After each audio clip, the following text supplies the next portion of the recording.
Hello everyone, welcome again. जो हमने acid base and salt की जो पार्ट सेकंड वीडियो की थी, उसमें कुछ क्वेश्चन हमारे रह गए थे, वो इस वीडियो में हम कवर करेंगे। बेसिकली हम इसमें जो कवर कर रहे थे क्वेश्चन ज़्यादातर हमारे 2 मार्क्स 3 मार्क्स एंड 5 मार्क्स वाले थे, सारे PYQ हैं। तो आप एक बार इसको भी जरा ध्यान से पढ़ के जाइएगा। तो अब हम शुरू करते हैं। हमारा फर्स्ट क्वेश्चन देखिए, क्या गिवन है आपको 2017 में आया हुआ है। ये क्वेश्चन हमने पहली वीडियो में भी किया था। जो हमारा कॉमन नेम है क्या है, वो CaOCl2 का ब्लीचिंग पाउडर है। ठीक है, वो कैसे बनता है, हमने उसकी ब्लीचिंग पाउडर की प्रिपरेशन जो बनानी है, हमने क्या लिया हुआ है, कैल्शियम हाइड्रोक्साइड लिया हुआ है।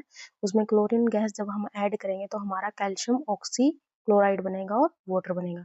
ये हमने 2-3 बार रिपीट कर लिया है, इसलिए आप इसको पढ़ लेना। ठीक है, नेक्स्ट क्वेश्चन देखिए। आपको ये पूछा गया है कि एक मेटल है ए, मेटल कंपाउंड है ए, आपको नहीं पता वो क्या है। वो हाइड्रोक्लोरिक एसिड के साथ रिएक्ट करती है और वहां से वो क्या करती है, एक गैस प्रोड्यूस करती है।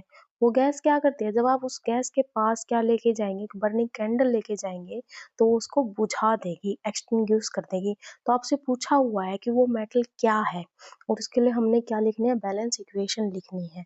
तो देखिए, जो हमारी मेटल है वो या तो क्या हो सकती है, कैल्शियम कार्बोनेट हो सकती है, या फिर कैल्शियम हाइड्रोजन कार्बोनेट हो सकती है, CaHCO3 ट्वाइस। तो या तो वो मेटल हमारी CaCO3 हो सकती है या CaHCO3 ट्वाइस हो सकती है। जो आप आग बुझाने के लिए हमारा जो कार्बन डाइऑक्साइड गैस है, वहां से ये प्रोड्यूस होगा।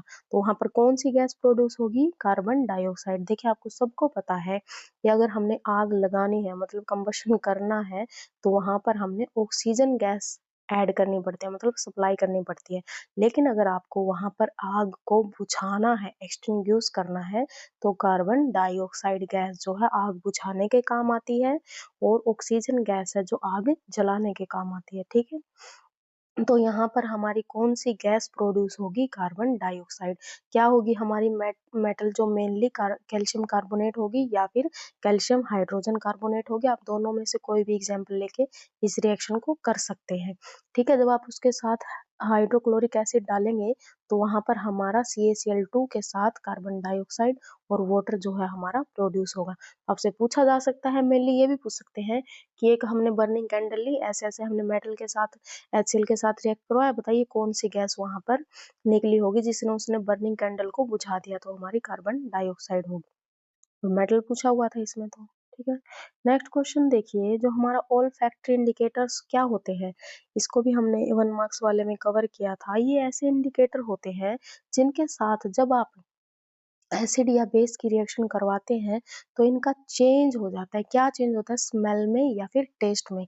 तो ये इंडिकेटर होते हैं। देखिए, इनको डालने से आपको ये पता चल जाएगा कि आपके फूड में एसिड है या फिर बेस है। मान लीजिए आपको पता नहीं है कि फूड में एसिड की मात्रा ज्यादा है या बेस की है, जो ये फूड प्रोसेसर वगैरह में यूज किए जाते हैं ना, केमिकल वगैरह, तो वहां पर इसका मेनली यूज होता है कि आपको पता करना है कि एसिडिक है फूड या बेसिक है, तो ऑल फैक्ट्री इंडिकेटर्स वहां पर यूज किए जाते हैं। तो उनके स्मेल में, टेस्ट में चेंज हो जाएगा अगर फूड है जो आपका एसिड हुआ या फिर बेस हुआ।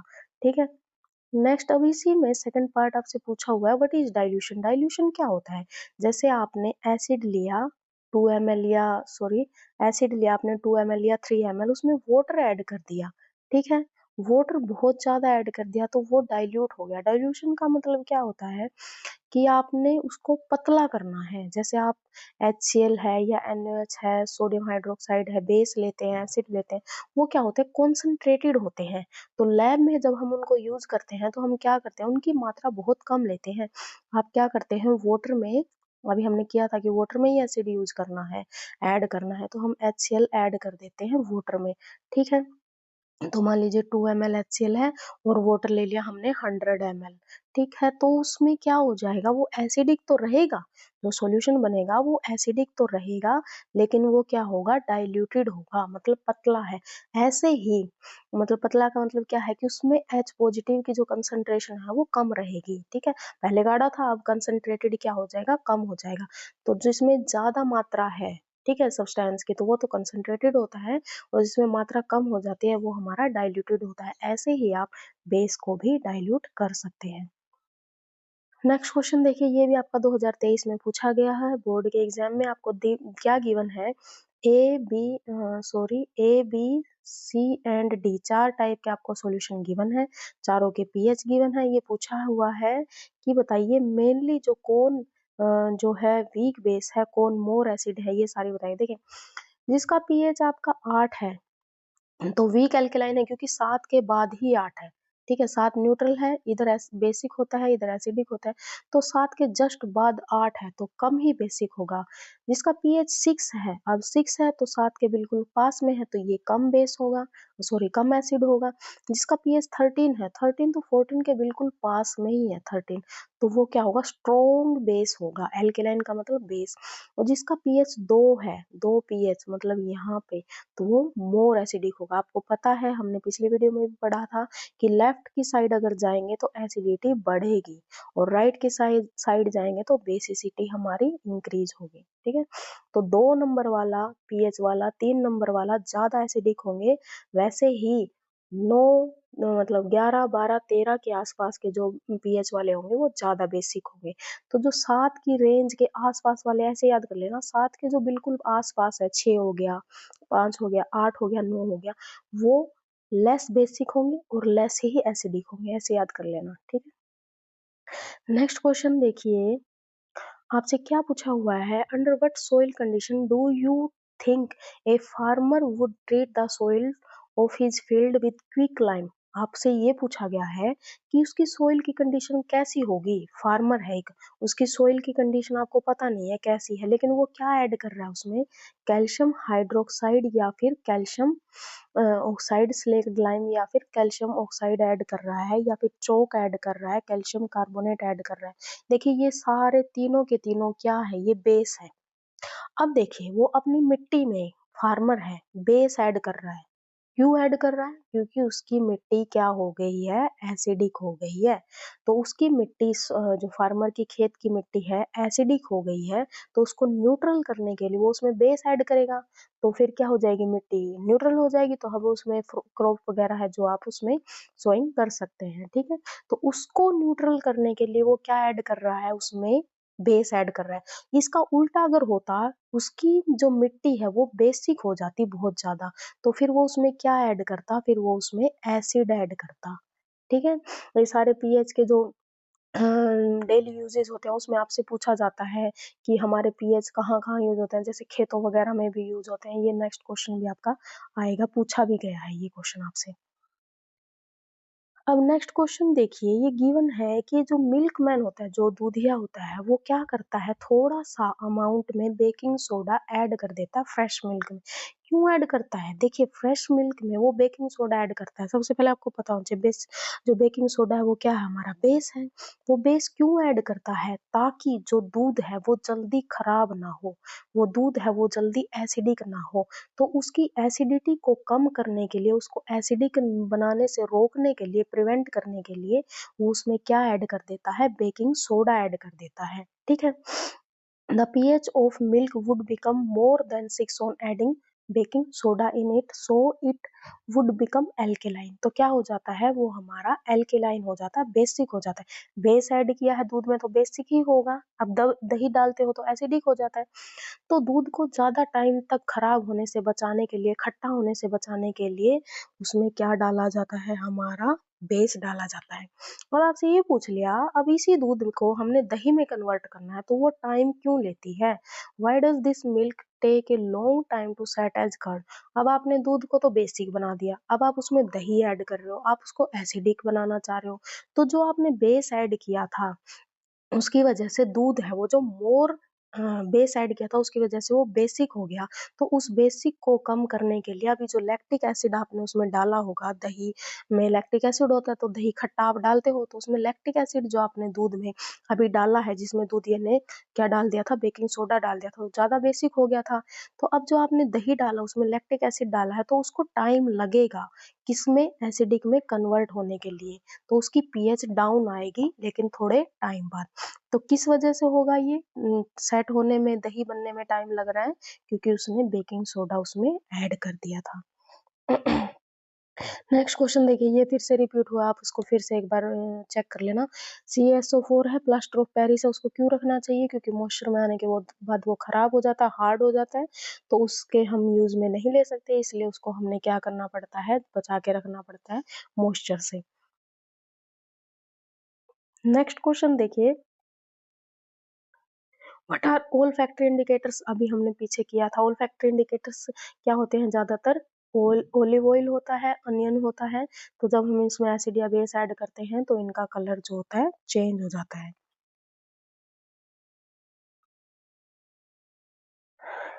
नेक्स्ट क्वेश्चन देखिए, what are indicators? Indicators mainly वही है जिससे आपको एसिड या बेस का पता चलता है कि एसिड ऐड किया है तो कलर में क्या चेंज हो गया, बेस ऐड किया है तो क्या चेंज हो गया।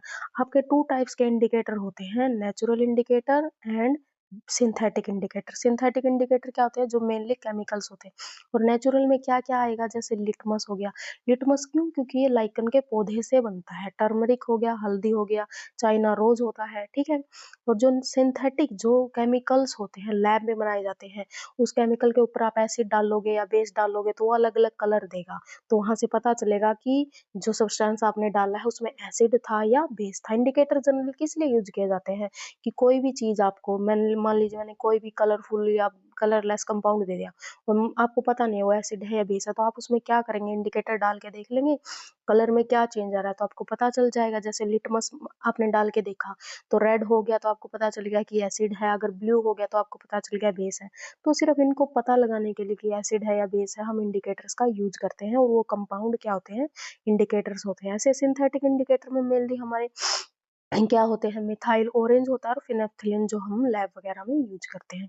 तो फिनोप्थिलीन का हमने पढ़ा था कि एसिड के साथ कलर देता है या नहीं देता, बेस के साथ कलर देता है या नहीं देता, पिछले हमने क्वेश्चन में किया था। आप एक बार गो थ्रू दोबारा कर लेना। ठीक है, नेक्स्ट क्वेश्चन देखिए, प्लास्टर ऑफ पेरिस का भी हमने पढ़ा था कि इसका यूज़ किसमें किया जाता है? मेनली जो ब्रोकन बोन्स होती हैं, सरफेस स्मूथ बनाने के लिए दीवारों पर आपने पुट्टी देखी होगी करते हैं। सीमेंट का कंस्टिट्यूएंट है तो वहाँ पे भी इसको यूज़ किया जाता है। मटेरियल स्टेटस वगैरह डेकोरेटिव मटेरियल बनाने में, टॉयज़ वगैरह बनाने में भी इसका यूज़ होता है। नेक्स्ट क्वेश्चन देखिए, give 2 important use of washing soda. Washing soda और बेकिंग सोडा के हमने किए थे, लेकिन देखिए फिर से ये क्वेश्चन आया हुआ है 2022 के तीनों सेट में, चारों में, ए, बी, सी एंड डी में। तो इम्पोर्टेंट है, ये करके जाइएगा। वॉशिंग सोडा का जनरली यूज़ किसमें होता है? ग्लास में होता है, पेपर इंडस्ट्री में होता है, सोप में होता है और वॉशिंग पाउडर के जैसे भी यूज़ करते हैं। और बेकिंग सोडा का बेकिंग इंडस्ट्री में जो केक वगैरह है, बिस्किट वगैरह बनते हैं, ब्रेड बनती है और एंटासिड के रूप में भी यूज़ किया जाता है। नेक्स्ट क्वेश्चन देखिए आपका, how are natural acid base indicator prepared? जो नेचुरल होते हैं एसिड बेस इंडिकेटर को वो कैसे प्रिपेयर करते हैं? मान लीजिए हमने एक बीटरूट लिया, उसको क्रश करेंगे। सबसे पहले बीटरूट का इंडिकेटर बनाना है, ठीक है? बीटरूट क्या होता है? आपका चुकंदर होता है। बीटरूट लिया, उसको क्रश करेंगे, फिर उसको क्या करेंगे? सफिशिएंट वाटर ऐड करेंगे, उसमें एक्सट्रैक्ट करेंगे, फिर उसको फ़िल्टर कर लेंगे। फ़िल्टर करने के बाद उसको जो हम वो उसको कंटेनर में ऐड कर लेंगे, मतलब आपका रख लेंगे। फिर उसमें आपने एसिड डाल के देखना है, बेस डाल के देखना है, तो दोनों में कलर ये चेंज करके दिखाएगा। आप घर पे इस एक्टिविटी को करके भी देख सकते हैं। फिर जनरल रिजल्ट देखना कि एसिड में क्या आ रहा है, बेस में क्या आ रहा है। और ऐसे ही सेम हम क्या कर सकते हैं, जो रेड कैबेज होती है, लाल पत्ता गोभी, उससे भी बना सकते हैं। चाइना डिश है, उससे भी बना सकते हैं। चाइना डिश नहीं, चाइना रोज़ से बना सकते हैं। पेटनुआ होता है, हाइड्रांजिया होता है और जेरेनियम होता है, ठीक है? ये सारे यहाँ आपके इंडिकेटर्स होते हैं। नेक्स्ट क्वेश्चन देखिए, आपसे पूछा गया है कि जो लाइम वाटर है उसकी कार्बन डाइऑक्साइड के साथ रिएक्शन करवाते हैं, तो क्या कंक्लूजन निकलता है उसमें से? देखिए जो आपका लाइम वाटर है, जब आप उसमें कार्बन डाइऑक्साइड गैस पास कराएँगे, तो वहाँ पे क्या बनेगा? मिल्की हो जाता है वो। कैसा हो जाता है? मिल्की, और व्हाइट पीपीटी मिलते हैं। अब आपसे ये पूछा गया है कि इस रिएक्शन से आपका क्या कंक्लूजन निकलता है? इस रिएक्शन से हमारा ये कंक्लूजन निकलता है कि जो हमारा नॉन मेटल का ऑक्साइड होता है, नॉन मेटल का ऑक्साइड क्या है? हमारा कार्बन डाइऑक्साइड। कार्बन क्या है? नॉन मेटल है और ऑक्सीजन इसके साथ ऐड हुआ है, तो ये क्या हो गया? नॉन मेटल का ऑक्साइड हो गया ये। जब ये नॉन मेटल के ऑक्साइड देखिए बेसिकली हमारे जो मेटल के ऑक्साइड होते हैं वो बेसिक होते हैं और जो नॉन मेटल के ऑक्साइड है वो हमारे एसिडिक होते हैं। तो जो नॉन मेटल का ऑक्साइड है वो एसिड के जैसे रिएक्ट करेगा जब हम उसको बेस के साथ रिएक्ट करवाएंगे। लाइम वाटर क्या था हमारा बेस। ये पूछा है कि आपने ये रिएक्शन तो कर दी, इससे कंक्लूजन क्या निकला है? तो इससे ये कंक्लूजन निकला है कि जो हमारा बेस है, लाइम वाटर हमारा बेस और उसके साथ नॉन मेटल का ऑक्साइड मतलब जो हमारा कार्बन डाइऑक्साइड है वो एसिड है। तो रिएक्ट करेंगे तो क्या होगा? तो एक न्यूट्रलाइजेशन प्रोसेस ही तो होगी जिसमें साल्ट बनेगा। साल्ट क्या होगा हमारा CaCO3 और वाटर बनेगा। तो देखिए रिएक्शन वही है लेकिन उसकी अगर देखा जाए तो कई बार क्या पूछा है कि उसमें कार्बन डाइऑक्साइड गैस ऐड करेंगे तो बताइए कलर कैसा चेंज होगा। अब ये पूछ लिया कंक्लूजन क्या निकलता। तो एक रिएक्शन को आपको उसके सारे फैक्ट पता होने चाहिए। देखी जाए तो ये न्यूट्रलाइजेशन प्रोसेस में भी यूज कर सकते हैं। और मान लीजिए आपको डायरेक्ट ऐसे नाम ना दे के ये पूछ ले कि नॉन मेटल का कोई ऑक्साइड है और उसको बेस के साथ रिएक्ट करवाइए, तो आपने ये ध्यान देना है कि जो कार्बन डाइऑक्साइड है वो नॉन मेटल ऑक्साइड है, वो एसिड के जैसे बिहेव करती है और जो हमारा लाइम वाटर है जो CaOH2 है वो हमारा बेस के जैसे रिएक्ट करेगा। ठीक है। नेक्स्ट क्वेश्चन देखिए। हाँ, फिर से न्यूट्रलाइजेशन प्रोसेस पूछ लिया, ये हमने पीछे भी की थी तो आप इसके एग्जाम्पल एक बार देख लेना, 2-3 ये जो गिवन है। अब ये इम्पोर्टेंट रिएक्शंस आपके जो चैप्टर में गिवन है ये कर लीजिए। देखिए क्या गिवन है आपको, ऐसे ही रिएक्शन गिवन होगी मतलब डेफिनेशन गिवन होगी, आपको बैलेंस रिएक्शन लिखनी है। उसके लिए क्या गिवन है, जिंक दिया हुआ है आपको, जिंक ग्रेनुअल और डाइल्यूट सल्फ्यूरिक एसिड। इसके लिए तो हमने एक्टिविटी भी की थी। तो जिंक सल्फेट बन जाता है और हाइड्रोजन गैस, जिंक को जब हम डाइल्यूट सल्फ्यूरिक एसिड के साथ रिएक्ट कराएंगे तो ZnSO4 बनेगा और हमारा हाइड्रोजन गैस निकलेगी। क्यों निकलेगी? क्योंकि जिंक है जो हाइड्रोजन से ज्यादा रिएक्टिव है तो वहां पर इसको डिस्प्लेस कर देगा। तो इस रिएक्शन को डिस्प्लेसमेंट रिएक्शन का भी एग्जाम्पल आप याद कर सकते हैं। नेक्स्ट देखिए, मैग्नीशियम दिया हुआ है और HCl के साथ रिएक्ट करवाना है तो मैग्नीशियम क्लोराइड बनेगा। ठीक है, तो हाइड्रोजन गैस निकलेगी। देखिए दोनों के दोनों मेटल हैं, जिंक भी मेटल है मैग्नीशियम भी मेटल है, तो दोनों में hydrochloric acid, sulphuric acid and hydrochloric acid दोनों में एसिड डाला है तो हाइड्रोजन गैस निकल रही है दोनों में से। ठीक है। नेक्स्ट देखिए जो एल्यूमिनियम है जब उसकी डाइल्यूट सल्फ्यूरिक एसिड के साथ रिएक्शन करवाएंगे तब फिर एल्यूमिनियम भी तो मेटल है, हाइड्रोजन गैस निकलेगी और हमारा एल्यूमिनियम सल्फेट बनेगा Al2SO4 थ्राइस। आप इनको बैलेंस करना भी सीख लीजिएगा, बैलेंस करने आपको आनी चाहिए। नेक्स्ट देखिए फिर क्या पूछा हुआ है, आयरन की dilute sulphuric dilute hydrochloric acid के साथ रिएक्शन करवाना है तो Fe प्लस HCl लेंगे तो FeCl2 बनेगा, आयरन क्लोराइड बनेगा और हाइड्रोजन गैस हमारी यहाँ से निकलेगी। ये इंपॉर्टेंट रिएक्शन थी, इनमें से कोई ना कोई आपके पेपर में पूछी जा सकती है। अब देखिए what is mean by ionization. Ionization का मतलब क्या है? अभी हमने पढ़ा कि आयंस बनते हैं and how are hydronium ions formed. Important question है ये बहुत। देखिए क्या होता है, जो हमारे कंपाउंड होते हैं जैसे एसिड है, mainly acid base and salt, ये आयनिक कंपाउंड होते हैं। आयनिक का मतलब क्या है? जैसे NaCl है, ये क्या है? NaCl क्या है? ये साल्ट है एक। तो ये किस में टूटता है? Na पॉजिटिव में टूटता है और Cl नेगेटिव में टूटता है। ऐसे ही HCl क्या है? एक एसिड है, ये किस में टूटता है? H positive plus Cl negative में। ऐसे ही NaOH क्या है? हमारा बेस है, ये किस में टूटता है? Na positive plus OH negative में। तो ये तीनों के तीनों क्या है? आयनिक कंपाउंड है। तो ये आयनिक कंपाउंड आयंस में टूटते हैं, जिसके ऊपर पॉजिटिव है उसको कैटायन, जिसके ऊपर नेगेटिव है उसको एनायन।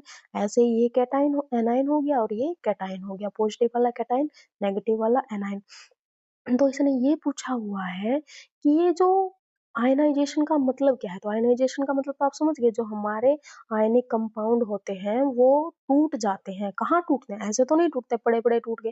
जब आप उसको डिजोल्व करते हो वाटर में तो वो डिसोसिएट हो जाते हैं अपने आयंस में, कैटायन में और एनायन में, जैसे ये गिवन है। तो ये क्या होता है, हमारी इस प्रोसेस को क्या बोलते हैं? आयनाइजेशन। तो आयनिक कंपाउंड का कैटायन और एनायन में टूटना क्या कहलाता है? हमारा आयनाइजेशन कहलाता है। अब आपसे पूछा हुआ है कि हाइड्रोनियम आयन क्या होता है। देखिए जो भी आयन होते हैं, जैसे आपने क्या लिया, हमारे आपने इधर वाटर था इसमें और इसमें आपने HCl ऐड कर दिया H2O, तो क्या रिएक्शन हुई होगी? ये रिएक्शन ये लिख के दिखा रखी है। HCl किस में टूटा होगा? H पॉजिटिव और Cl नेगेटिव में। ऐसे ही जो H पॉजिटिव Cl नेगेटिव में जो टूटा है, जो ये H पॉजिटिव है, ये आपका कैटायन है, ये जो आपका गिवन है H पॉजिटिव, ये अकेला नहीं रह सकता ऐसे रिएक्शन में कि कहीं भी H पॉजिटिव घूम रहा है। वो क्या करेगा, यहाँ पे H positive plus Cl negative में टूटा है ना इसमें वाटर में ये डिप करने पे, तो ये क्या करेगा, वाटर के साथ रिएक्शन बना लेगा, वाटर के साथ ऐड हो जाएगा। तो वाटर के साथ ऐड होके ये H पॉजिटिव क्या बना लेता है, H3O पॉजिटिव। H3O पॉजिटिव क्या होता है, हमारा हाइड्रोनियम आयन होता है। तो हाइड्रोनियम आयन वैसे पूछ ले आपसे क्या होता है कि H3O पॉजिटिव होता है, जिसके ऊपर पॉजिटिव चार्ज होता है। कैसे बनता है, जब कोई भी एसिड हमारा डिसोसिएट होता है वाटर की प्रेजेंस में, तो वाटर के कंपाउंड के साथ वो क्या बना लेता है, कंपाउंड बनाता है, जिसको क्या बोलते हैं हम, हाइड्रोनियम आयन होता है। ठीक है। ये इम्पोर्टेंट है, इसको ध्यान से पढ़ के जाइएगा। फिर से पूछा हुआ है कि हमारा जो ये क्या है, वॉशिंग सोडा है, ये कैसे बनता है। ठीक है, वॉशिंग सोडा आपको पता होना चाहिए कैसे बनता है, हमने अभी किया भी था। लेकिन यहाँ पे इसकी प्रोसेस का नाम गिवन है। देखिए, जो वॉशिंग सोडा होता है वो हमारा सोलवे प्रोसेस से बनता है। किस प्रोसेस से, सोलवे प्रोसेस तो वही है, लेकिन इसमें नाम गिवन है। देखिए, अगर आपसे पूछ ले कि वॉशिंग सोडा बनाना है किससे, बेकिंग सोडा से, तो फिर तो हमने ये दोनों रिएक्शन पीछे की थी, ये वाली कर लेना, वॉशिंग सोडा बनाया है बेकिंग सोडा से। लेकिन अगर सोलवे प्रोसेस है तो उसके 3 स्टेप है, कुछ नहीं है, बस वो 2 तो पिछले, ये एक और नया ऐड हो गया, तो तीनों स्टेप आपने लिखने हैं। ठीक है, ज्यादातर इसके आने के चांस ज्यादा है, क्योंकि 2019 में भी पूछा गया सोलवे प्रोसेस, डायरेक्ट पूछेगा व्हाट इज सोलवे प्रोसेस, इससे क्या बनता है, इसका मैकेनिज्म बनाइए, मतलब प्रिपरेशन बनाइए, तो आपको ये आनी चाहिए। देखिए, सोलवे प्रोसेस के द्वारा हम वॉशिंग सोडा बनाते हैं, तो इसका फर्स्ट स्टेप क्या होता है, हम क्या लेते हैं, हम लेते हैं NaCl सोडियम क्लोराइड और वाटर और कार्बन डाइऑक्साइड, और प्लस में हम लेते हैं अमोनिया। हमने क्या लेना है, NaCl लेना है, वाटर लेना है, कार्बन डाइऑक्साइड लेनी है और अमोनिया लेना है। तो वहां से क्या बनेगा, NaHCO3 बनेगा और NH4Cl निकलेगा। तो इसको देखिए फर्दर, हम फर्स्ट स्टेप तो ये हो गया। सेकंड स्टेप में क्या होता है, सेकंड स्टेप में जो हमारा NaCO3 बनता है, सोडियम हाइड्रोजन कार्बोनेट जो बनता है उसको गर्म करते हैं, तो Na2CO3 प्लस वाटर में और कार्बन डाइऑक्साइड में टूट जाएगा। तो वही स्टेप है जो पीछे किए थे। फिर हम क्या करते हैं, हमारा Na2CO3 तो हमें मिल गया। देखिए, यहाँ से हमें NaCO3 मिला है फर्स्ट स्टेप में, जब हाँ NaCl को वाटर के साथ रिएक्ट करवाया था और कार्बन डाइऑक्साइड प्लस में अमोनिया भी लिया था। ये क्या है, अमोनिया। ये सारे आप लिखना कि नहीं, ये क्या क्या है, ये वाटर है, ये अमोनिया है। फिर हमने इसको क्या कर देना है, गर्म कर देना है। तो ये किस में टूटेगा, Na2CO3 में, वाटर में और कार्बन डाइऑक्साइड गैस में। फिर Na2CO3 को हमने वाटर के साथ रिएक्ट करवाना है और हमारा फाइनल प्रोडक्ट Na2CO3.10H2O मिल जाएगा। ये क्या है, हमारा वॉशिंग सोडा है। ठीक है। अब देखिए, जो हमारा enlist 4 use of washing soda, ये हमने अभी पीछे भी किए थे, आप एक बार इसको दोबारा से फिर से देख लेना। नेक्स्ट क्वेश्चन देखिए, कॉमन नेम पूछा हुआ है Na2CO3 का, फिर से ये गिवन है। देखिए, ये क्वेश्चन कितनी बार आ चुका है। वॉशिंग सोडा का नाम बताइए, फॉर्मूला बताइए, हार्डनेस के लिए, रिमूव के लिए, सोप में, ग्लास इंडस्ट्री में वगैरह ये यूज किया जाता है। नेक्स्ट क्वेश्चन देखिए, how is the concentration of hydronium ion. Hydronium जो आयन होता है H3O पॉजिटिव अफेक्ट होगा जब आप सॉल्यूशन को, एसिड को, when A solution of N acid, जब आप उसको डाइल्यूट करेंगे। देखिए, क्या गिवन है कि आपने एक HCl लिया हुआ था। ठीक है, HCl किस में टूटा हुआ था, H positive plus Cl negative में। ठीक है, HCl हमारा H positive plus Cl negative में टूटा होता, और H2O के साथ हमारा H पॉजिटिव रिएक्ट करके H3O पॉजिटिव बना लिया था, हाइड्रोनियम आयन बन गया था। अब हाइड्रोनियम आयन की कंसंट्रेशन पर क्या इफेक्ट पड़ेगा, अगर आप इसमें और वाटर ऐड कर दोगे। डाइल्यूशन का मतलब क्या है, इसमें और वाटर ऐड कर दोगे, तो इसकी कंसंट्रेशन क्या हो जाएगी, डिक्रीज हो जाएगी। ये आपने याद रखना है, सेम क्वेश्चन बेस के जैसे पूछा जाएगा। जब आप ऐड करोगे इसमें वाटर, तो क्या होगा, डिक्रीज हो जाएगी कंसंट्रेशन किसकी, हाइड्रोनियम आयन की। ठीक है, तो इसे बोलते हैं हम डाइल्यूशन। नेक्स्ट क्वेश्चन में यही ऐसे इसके जो रिवर्स पूछा हुआ है कि आप क्या कर रहे हैं, आपके पास क्या है, एक बेस है। ठीक है, उसमें OH नेगेटिव है, बेस किसमें टूटता है, OH नेगेटिव में टूटता है। तो अगर आप उसमें डिसोल्व करेंगे क्या, बेस, देखिए आपका पहले से ही बेस लिया हुआ है, OH नेगेटिव आपके पास है, और उसमें बेस डालेंगे, मान ले NaOH डाल दिया, वो फिर से किस में टूटेगा, Na positive plus OH negative में टूटेगा। अगर वो Na पॉजिटिव और OH नेगेटिव में टूटेगा, तो OH नेगेटिव तो पहले से ही था। अब आपने उसमें ऐड भी किया है बेस, तो OH नेगेटिव की जो कंसंट्रेशन है वो बढ़ जाएगी। तो आपसे ये क्वेश्चन पूछा जा सकता है कि बेस में OH में जब आप बेस ऐड कर रहे हो तो कंसंट्रेशन कम होगी या घटेगी। तो यहाँ पर तो सेम चीज ही ऐड करें तो कंसंट्रेशन बढ़ेगी। लेकिन अगर आपने क्या किया है एसिड में H3O पॉजिटिव जो हाइड्रोनियम आयन था वहां पर आपने वाटर ऐड किया तो उसकी कंसंट्रेशन क्या हो जाएगी, कम हो जाएगी। अब नेक्स्ट क्वेश्चन देखिए, ये जो है आपके 5 मार्क्स में पूछे गए हैं, लॉन्ग आंसर है और 2023 में भी पूछा गया है। पीएच स्केल, आपको पीएच का मतलब पता होना चाहिए। पहले पीएच क्या होता है? पीएच होता है पोटेंशियल, ठीक है, पोटेंशियल ऑफ हाइड्रोजन।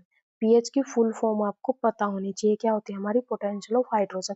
ये पीएच स्केल है, आपको बनाना आना चाहिए। मैंने पहली वीडियो में बताया था, ये 7 है, बीच में न्यूट्रल होता है, इस साइड एसिडिक होता है, इस साइड बेसिक होता है। 7 से 8 9 10 11 बार आप इधर करेंगे, 1 2 3 4 इधर करेंगे। इधर की साइड जाएंगे तो एसिडिक करेक्टर बढ़ेगा, इधर की साइड जाएंगे तो बेसिक करेक्टर बढ़ेगा, बीच में न्यूट्रल है। इस साइड H पॉजिटिव की कंसंट्रेशन बढ़ेगी, इस साइड H पॉजिटिव की कंसंट्रेशन घटेगी। किसकी बढ़ेगी? OH नेगेटिव की। ये सारी बातें आप इसमें लिख देंगे।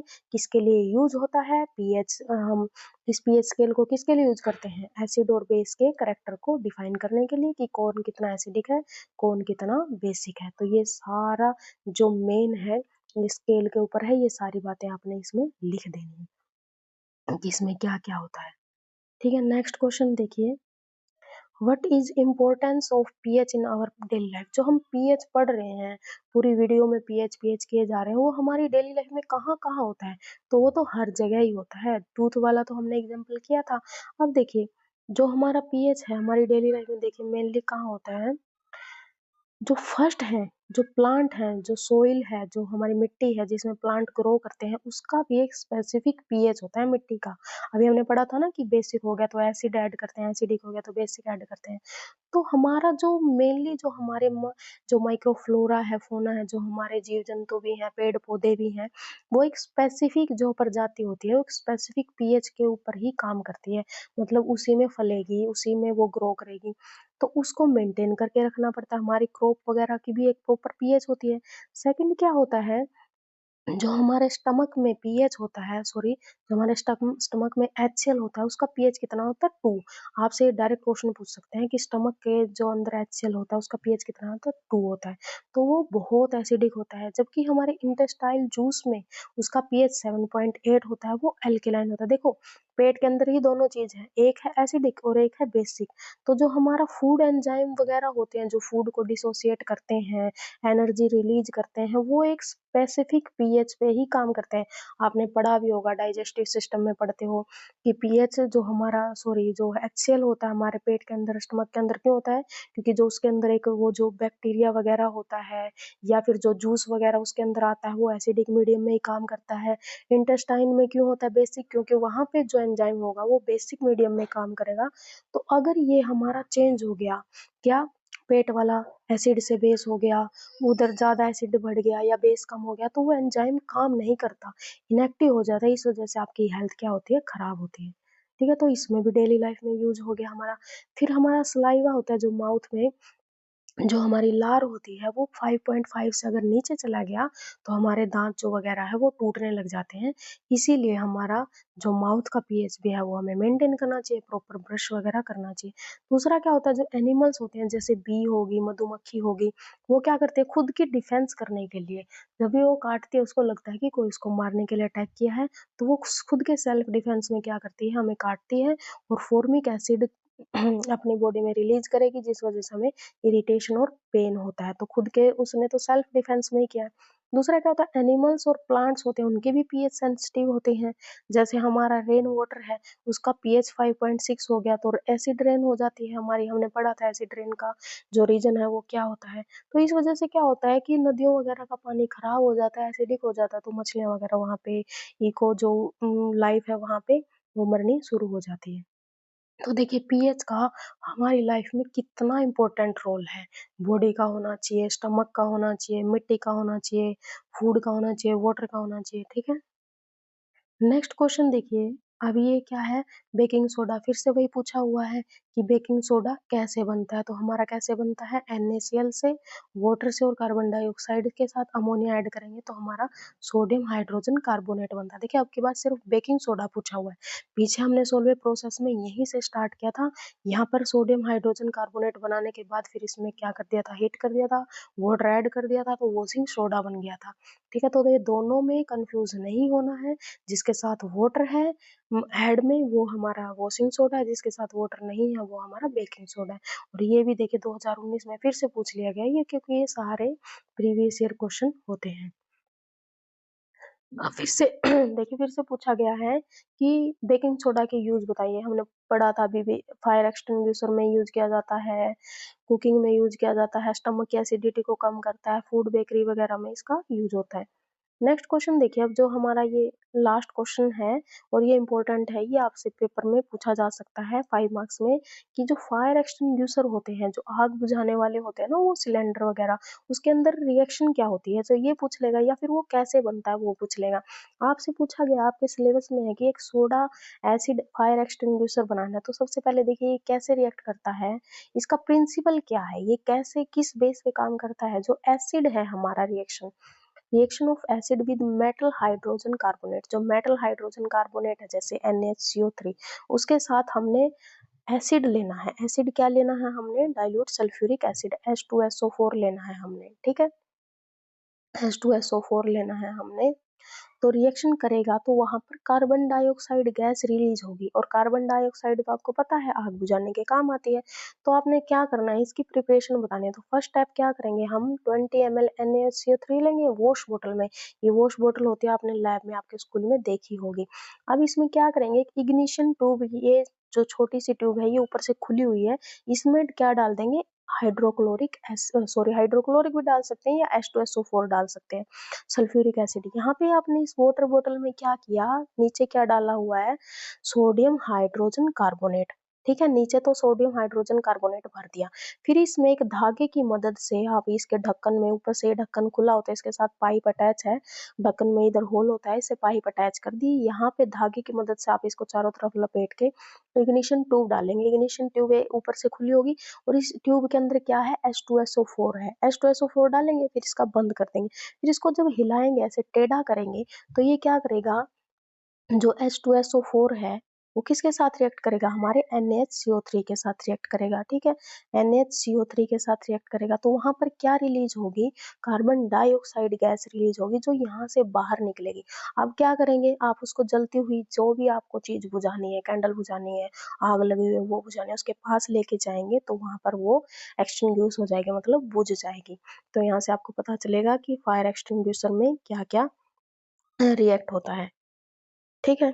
तो आप इसके रिएक्शन भी, अगर आपको ये कंप्लीट करनी हो तो आप ये लिख सकते हैं, जैसे कि क्या होता है हमारा इसके अंदर। देखिए इसकी हम मान लीजिए आपको कंप्लीट रिएक्शन लिखने दे दे, तो हमारा NaHCO3 आप लेते हो, ये आपको गिवन था यहाँ पे बैलेंस करने ला, NaHCO3 लेते हो प्लस उसमें H2SO4 हमने जो ये इग्निशन ट्यूब में था ये ऐड किया, तो यहाँ पे क्या रिलीज हुआ, Na2SO4 तो रिलीज हो गया, प्लस में CO2 भी रिलीज हुई है, प्लस में वाटर भी रिलीज हुआ है, ठीक है, वाटर भी रिलीज होता है, Na2SO4 भी रिलीज होता है, और सोडियम सल्फेट के साथ कार्बन डाइऑक्साइड गैस, तभी तो आग बुझती है। तो कार्बन डाइऑक्साइड तो हमारी क्या है, आग बुझाने वाली है। तो ये आप इसका स्क्रीनशॉट ले लेना, ठीक है, ये डायरेक्ट रिएक्शन भी पूछ सकते हैं, आपको कंप्लीट करने भी दे सकते हैं। तो ये जो हमारा चैप्टर था, जो आपका एसिड बेस एंड साल्ट वाला, ये कंप्लीट हो गया है, आपके 2 चैप्टर कंप्लीट हो गए हैं, केमिकल रिएक्शन इक्वेशन वाला भी, एसिड बेस साल्ट वाला भी। इनके आपको जो है वो PDF वगैरह जिनसे हम पढ़ा रहे हैं, तो वो आपको कहाँ मिलेंगे, हमारे टेलीग्राम चैनल पे मिलेंगे। उसके लिए आप comment box and description box check कर सकते हैं। अगर आपको कोई भी डाउट है तो आप कमेंट बॉक्स में पूछ सकते हैं। तब तक के लिए पढ़ते रहिए, ये सारे क्वेश्चन बहुत इंपॉर्टेंट है, इनमें से करके जाएंगे तो आपके जनरली सारा पेपर इन्हीं में से आ जाएगा, क्योंकि सारे 2011 से लेके 23 तक के, 24 तक के हमने क्वेश्चन इसमें पुट किए हैं, ठीक है। तो आपको कोई डाउट हो तो आप पूछ सकते हैं। तब तक के लिए पढ़ते रहिए, मिलेंगे नेक्स्ट वीडियो में। Thank you so much.